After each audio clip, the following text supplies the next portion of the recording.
कि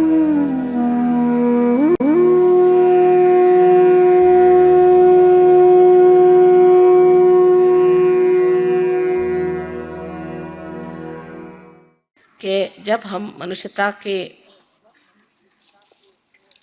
रूप से अपनी ज़िंदगी बसर करते हैं, तब हमारे अंदर मनुष्यता नहीं रह जाती। हम सिर्फ अपनी संपदा के बारे में सोचते हैं और मनुष्यता की जो संपदा है उसे नहीं सोचते हैं। जिस वक्त हम सहयोग में उतर आते हैं, तभी हमारे में पहली मर्तबा वो समर्थता आ जाती है कि हम मनुष्यता को अपनाएं। मनुष्यता से बढ़ के और कोई सी भी चीज़ नहीं, ये हमारी समझ में आ जाती है। और समझ में आने का मतलब है कि वो हमारे जीवन में ही उतरने लग जाती है। जब तक हम मनुष्यता के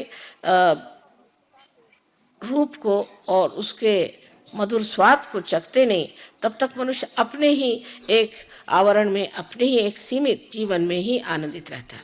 लेकिन जितने भी संसार में बड़े बड़े लोग हो गए हैं, जिनके नाम हैं और जिनको हम लोग आज भी पूजनीय मानते हैं, ये सब मनुष्यता के ही भोगते थे और उसी का आनंद इन्होंने उठाया।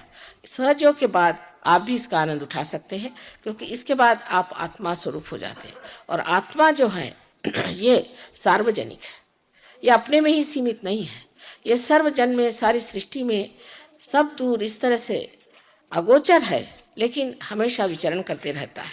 और उसका जो एक प्रभाव है हमारे अंदर, वो सबसे बड़ा ये है कि हमें भी उसी में आनंद आता है जिसमें मनुष्यता है।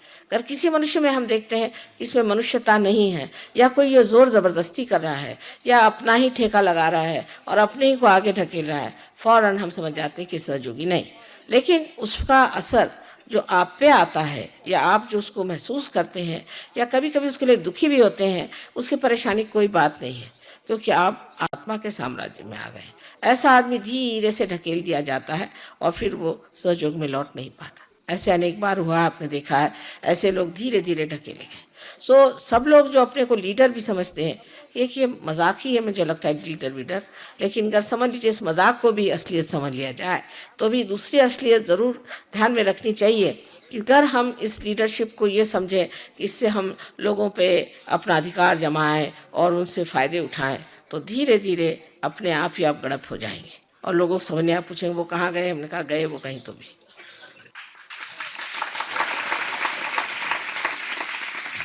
इसी तरह से ऐसा आप और जगह नहीं कर सकते।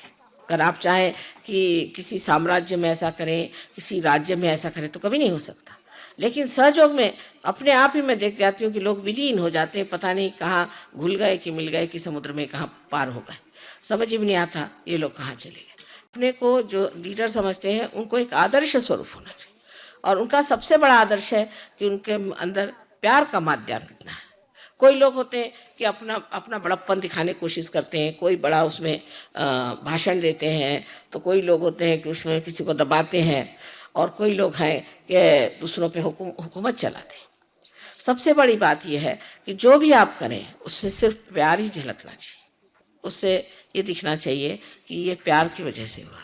जैसे कभी किसी को आप नाराज़ भी करना है, या किसी से आपको ज़रूरी है कि डांटने की ज़रूरत है, तो उस डांट में भी उसको पता होना चाहिए कि प्यार ही में डांट रहे हैं। अगर ये हमें डांटेंगे नहीं तो हम ठीक नहीं होंगे।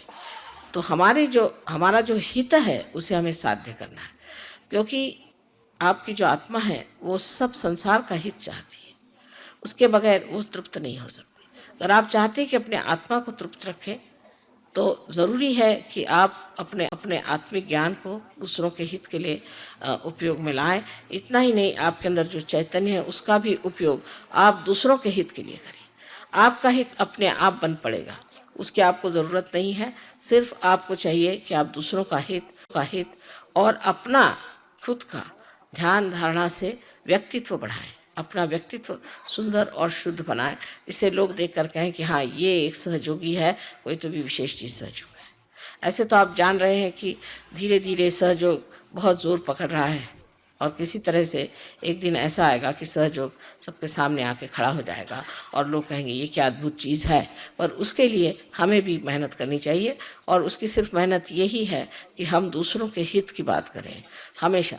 उसमें खासकर सहयोग में एक बात ज़रूर याद रखना चाहिए कि सहयोगी ये हमारे भाई हैं, बंद है, और बाकी सब जो सहयोगी नहीं हैं उनकी आपको बात नहीं लेनी चाहिए। जो सहयोगी है उन्हीं के साथ खड़ा होना चाहिए। हो सकता है कभी कभी सहयोगी भी गलती करते होंगे, ये नहीं मैं कहती, पर सहयोगियों से परे जो हैं उनसे उनकी आप मदद मत करिए। जो सहयोग में खड़े हैं उनको अपने साथ ले करके और सबको एक साथ एक संघ के साथ आप पूरी तरह से समझ लेना चाहिए कि ये सार्वजनिक कार्य है। अगर आप चाहते हैं कि अपने ही घर में बैठे रहें तो आप रुपये सहयोग में मत आए। आप अगर चाहते हैं कि अपने ही घर के रिश्तेदारों की और इनकी उनकी भलाई करें तो आप सहयोग में ना आए। सहयोग में वही आदमी आए जिसका दिल बहुत विशाल है।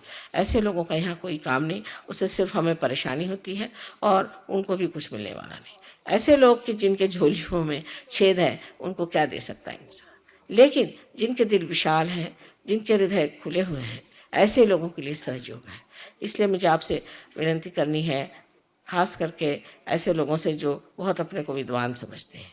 वो लोग कल जैसे मैंने दिल्ली वालों के सुना तो मुझे बड़ी अंदर से खुशी हुई कि हमारे देहातों में भी सहयोग फैल रहा है। हमें इस देहातों में ही सहयोग फैलाना है, शहरों में फैलाने की कोई ज़रूरत नहीं, वो तो अपने आप फैल जाएगा।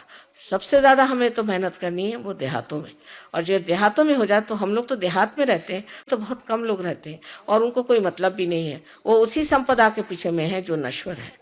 इसलिए जब देहात में ये चीज़ शुरू हो जाए और जो हमारे पढ़े लिखे लोग हैं ये देहातों में जाकर सहयोग फैलाएं तो उससे बड़ा लाभ हो जाए। लेकिन उनके सामने अपने बड़प्पन दिखाने की ज़रूरत नहीं, उनसे बहुत प्यार से, उनसे दुलार से बात करनी चाहिए और उनको समझाना चाहिए कि भाई ये एक ऐसी अच्छी चीज़ मिल गई है, इससे हमारे सारी तकलीफ़ें, सब जितना भी दुख है वो सब मिट जाए। और मुझे ये आशा है कि एक बार ये क्रांति हमारे देहातों में शुरू हो जाएगी तो सारे दुनिया में फैल सकती है। इसलिए इनको देहातों में ही शुरू करनी चाहिए, ज़्यादा ध्यान देहातों की तरफ होना चाहिए बजाय इसके कि शहरों की तरफ। और एक दिन ऐसा ज़रूर आएगा, मुझे मालूम है कि ये चीज़ बहुत बहुत ज़ोरों में फैल सकती है। आप सबको मेरा अनंत आशीर्वाद।